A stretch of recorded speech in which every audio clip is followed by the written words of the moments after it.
how can we find the ability to hold steady, to have equanimity, to remain centered, to not react? It doesn't mean we don't respond, but we want to respond from a place of clarity, perspective, wisdom, not being triggered. So this is another one of the capacities I've been speaking about, teaching how we can cultivate that in meditation by sitting still and not reacting to anything that arises, and then how to move that out into our lives and begin to live a life where we're rooted in that steadiness, that centeredness, no matter what happens.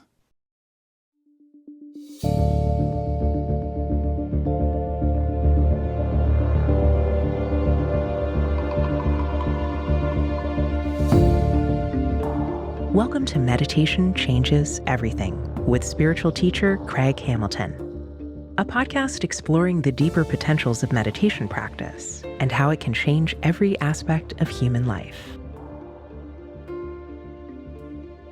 In this episode, Craig explores something many of us are longing for: the ability to stay steady and centered even when life feels overwhelming or uncertain. When emotions run high or the world feels like it's spinning out of control, it's natural to feel off balance. In times like these, we might wish for some kind of inner anchor, something that could help us meet life's challenges without getting thrown around by them. This quality of inner balance is often called equanimity, and it doesn't mean staying calm all the time or acting like we're unaffected by life's ups and downs. True equanimity is something much deeper. It's the discovery of a still, unshakable presence at the center of our being, a place that remains steady no matter what's happening around us. In today's episode, Craig will share how to find that inner ground and how to live from it even when life gets challenging. We hope you enjoy the show. Here's Craig.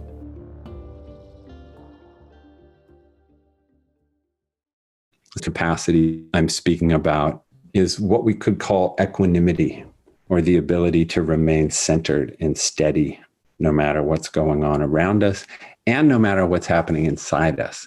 Because although, life circumstances often knock us off center and upset our equanimity, our kind of centeredness and our steadiness, what's also true is that our emotional reactions often are what knock us off. Many of us get thrown off by strong emotional responses to things going on around us, but sometimes not. Sometimes just to a thought that passes through our mind, we get in reaction. Sometimes it's just a triggered emotional response that doesn't even have that much to do with what's going on around us. It's just a built up, cumulative response that suddenly explodes within us. So what if, and certainly at a time like this, when there are so many upsetting things happening, so many disrupting things, how can we find the ability to hold steady, to have equanimity, to remain centered, to not react? It doesn't mean we don't respond, but we want to respond from a place of clarity, perspective, wisdom, not being triggered. So this is another one of the capacities I've been speaking about, teaching how we can cultivate that in meditation by sitting still and not reacting to anything that arises, and then how to move that out into our lives and begin to live a life where we're rooted in that steadiness, that centeredness, no matter what happens. And so this is something that probably all of us on a spiritual path have to grapple with at times, right? If we're on a spiritual path, in one form or another, we are probably trying to live our life with some equanimity, aren't we?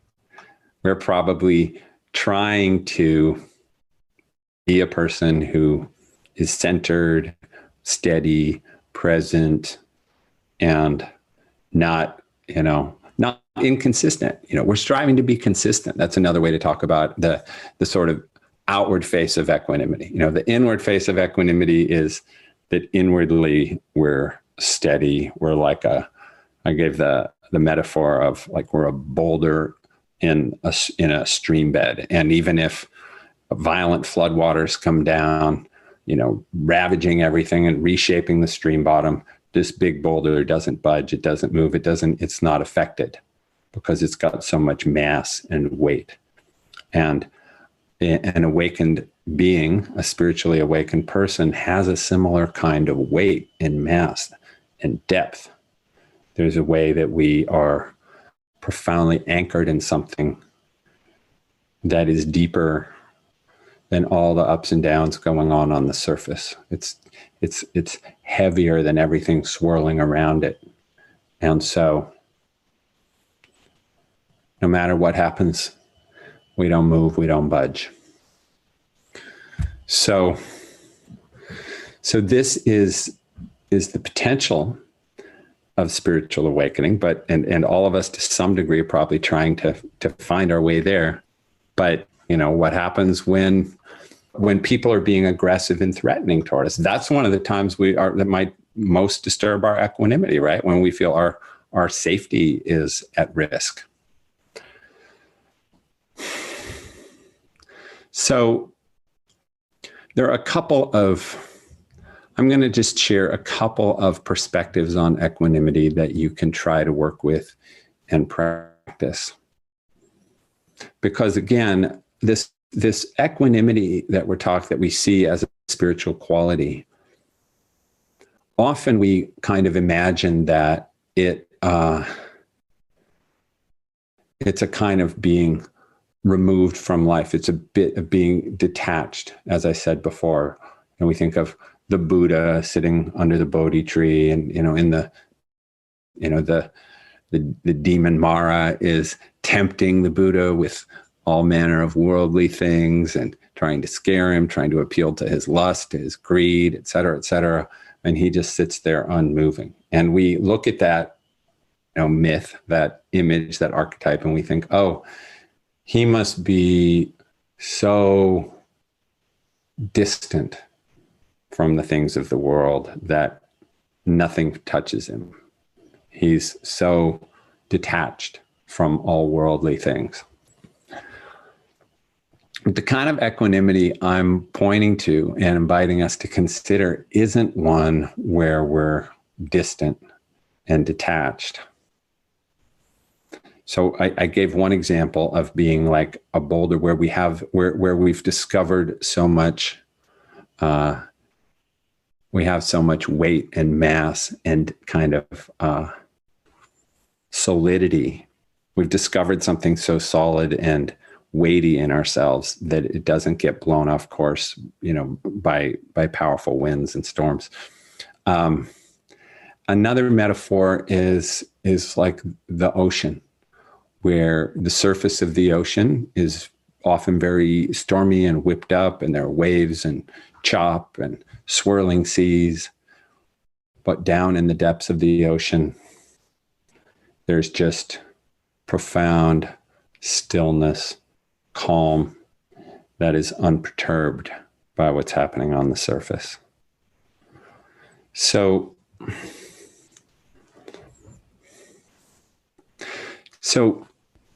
two things I want to invite you to do. So one is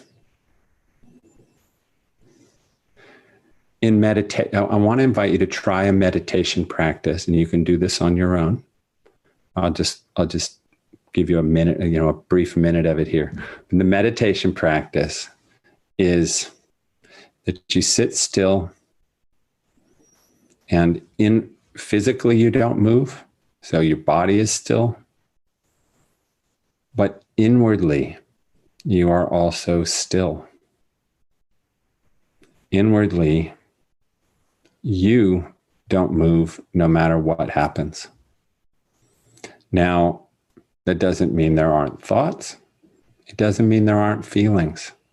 There might even be intense feelings, chaotic thoughts. monkey mind, as they say in some of the traditions. But can you sit still and not react to the ups and downs of your own emotional life? Can you sit still and not react to the chaos of your monkey mind? Can you just sit there, not moving outwardly, not moving inwardly, not getting involved with the content of the mind, not being in reaction to the content of your emotions, not trying to change anything at all? Just deeply still, letting everything be.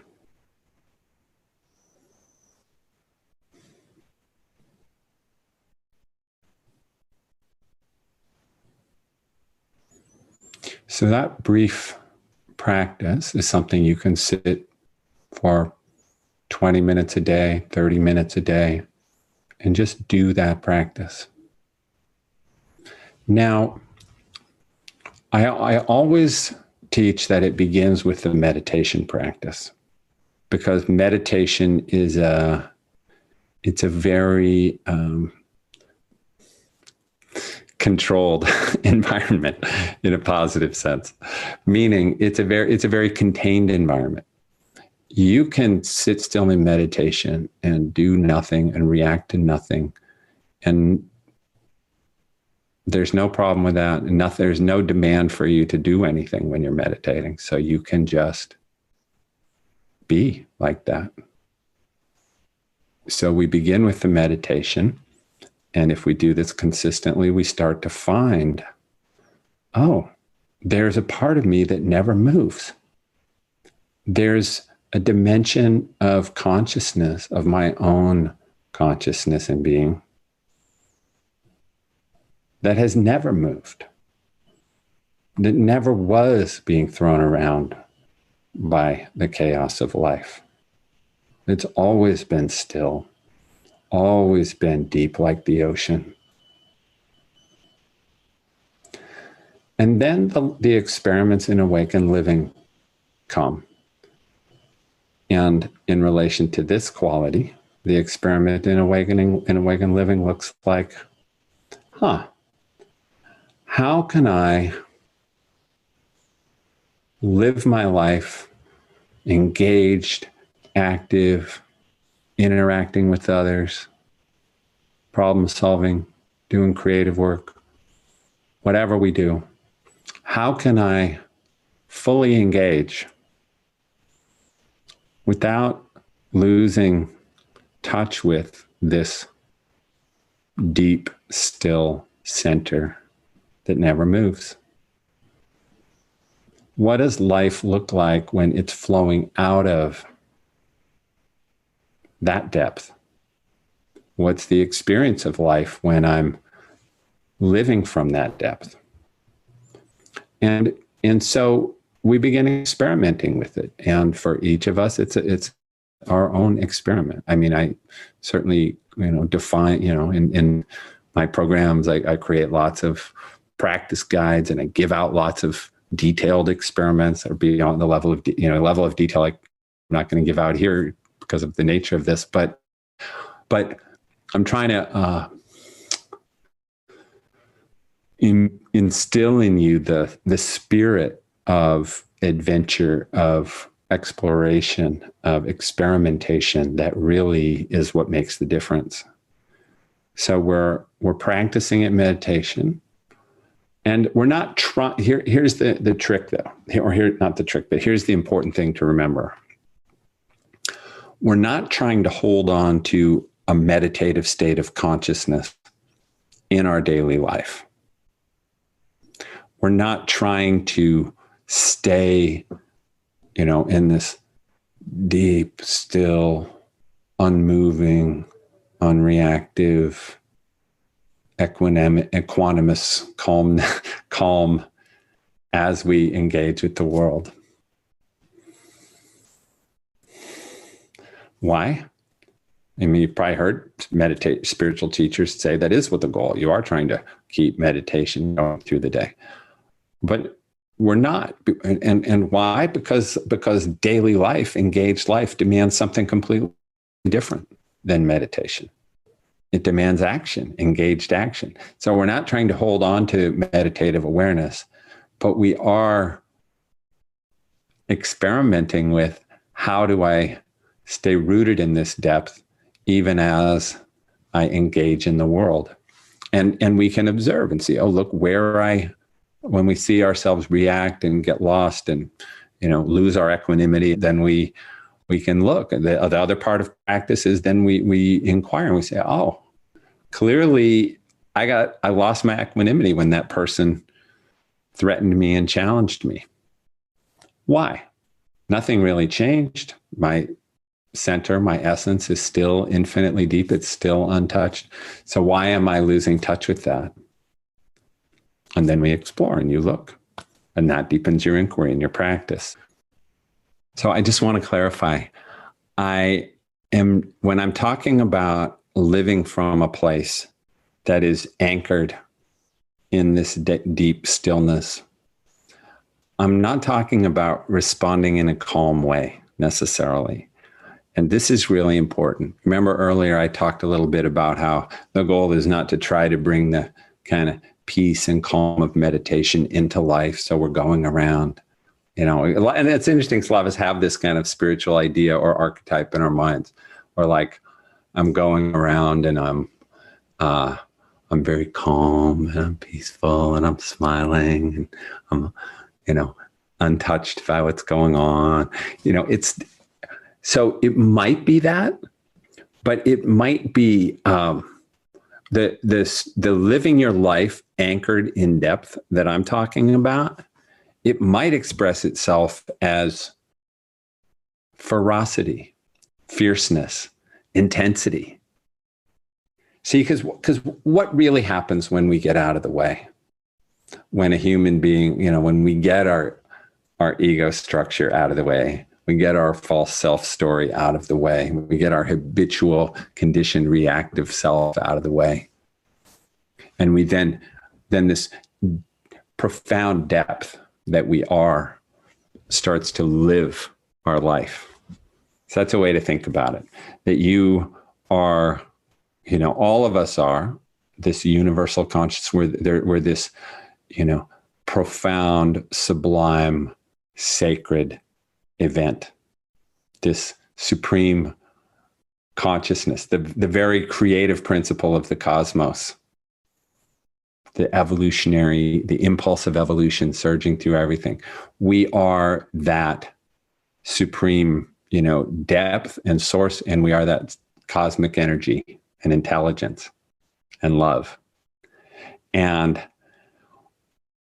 what I'm saying is, when that depth of who we are starts to be freed up to live our life, because we are no longer constraining it through all of our habits of it, limited habits of unconsciousness and narrow attention on the false self. When that gets out of the way, and this dynamic super consciousness begins to live our life, and this, which is another way of saying this depth begins to come out of us.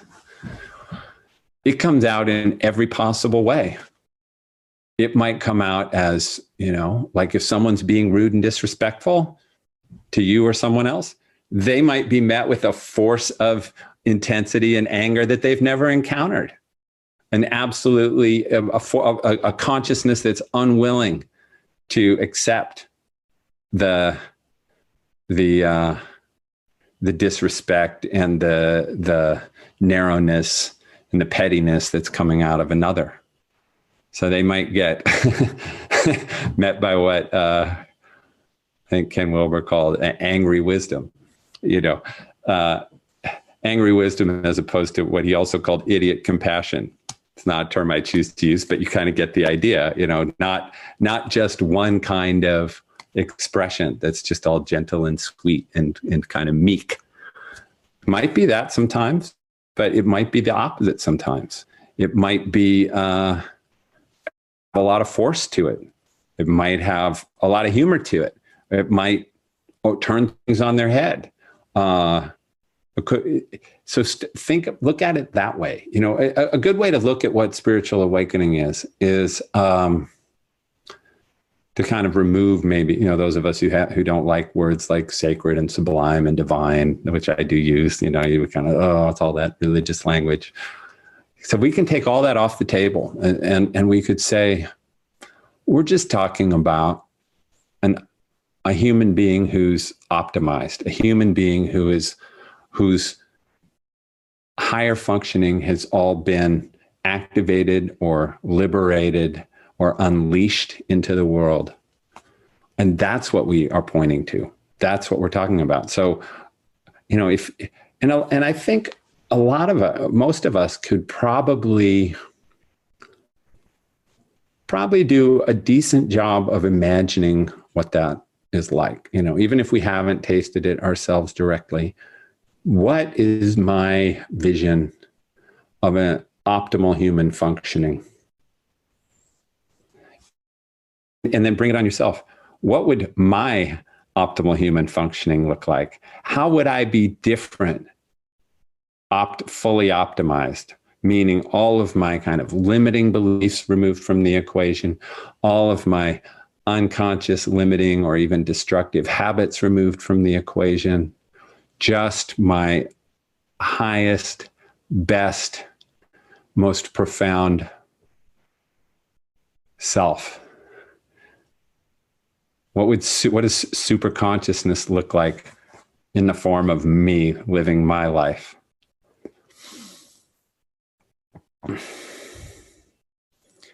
And then once you've got that picture, you know what is a powerful practice of direct awakening? Be that person. Just start being that person. Start doing your best to be that person and not waiting for the lightning bolt of enlightenment to come down and turn you into that person. Because if you can already see it, it means you have access to it. You can already start to put into practice those qualities. I'm not saying that's the whole path at all. I mean, as I think you're getting the picture, I've got, you know, a very deep, nuanced path, which I think is maybe just worth mentioning kind of what, you know, how I teach that briefly. So I have a number of programs, but I have two main online courses I teach. One is a 12-week course, mostly on meditation, called The Practice of Direct Awakening. And in that, we go through a series of modules where we explore and really put into practice a lot of these higher ways of being. We practice them in meditation. We have practices we take into life.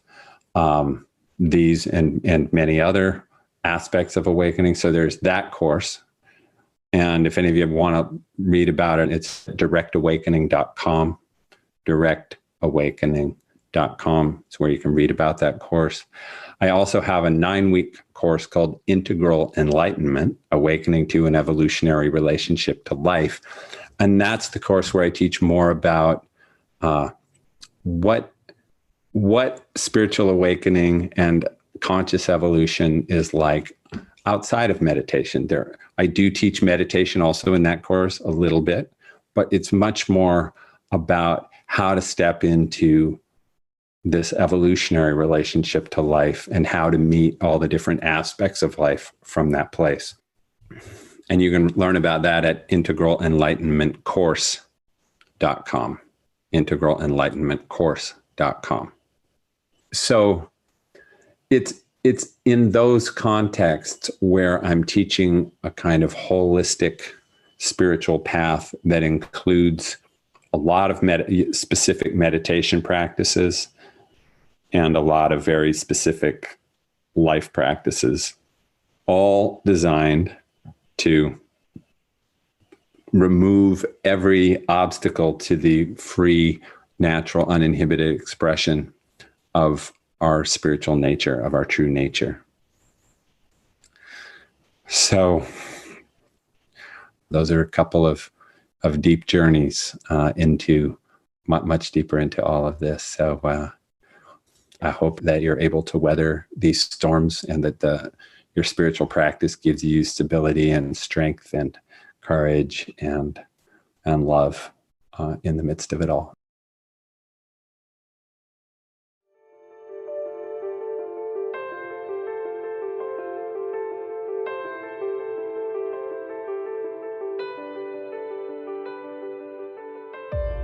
If the approach to meditation we've been exploring today inspires you, you are invited to tune into a 90-minute online workshop Craig will be hosting called Meditation 2.0, The Miracle of Direct Awakening.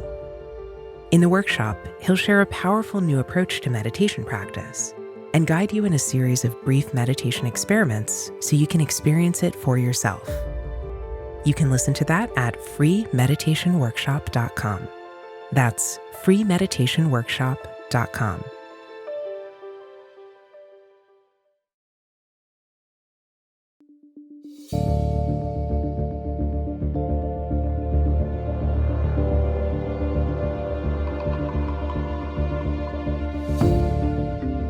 If you enjoyed today's episode, we hope you'll share our show with others. And please subscribe and rate us wherever you listen to your favorite shows. If you have a minute to write a short review on your podcast app, we would deeply appreciate your support. You can stay connected to the show by subscribing to our newsletter at meditationchangeseverything.com. Each week, we'll send you new audios and videos from Craig, and we'll also let you know when we release new episodes of the show. For a deeper experience of Craig's approach to meditation, consider joining our Awakened Life membership program. Each month, you'll receive in-depth teachings and guidance, including a meditation workshop, 4 guided meditations, and a live online retreat with Craig. And when you register today, you can receive your first month for 50% off. Go to awakenedlifemembership.com to learn more and enroll. That's awakenedlifemembership.com. Check out our show notes for links to all the ways you can stay in touch with Craig's work. Meditation Changes Everything is created by Craig Hamilton, Susan Fries, Morgan Dix, Stephanie Murphy, Will Bowman, and Richard Klein. From all of us, thank you for tuning in.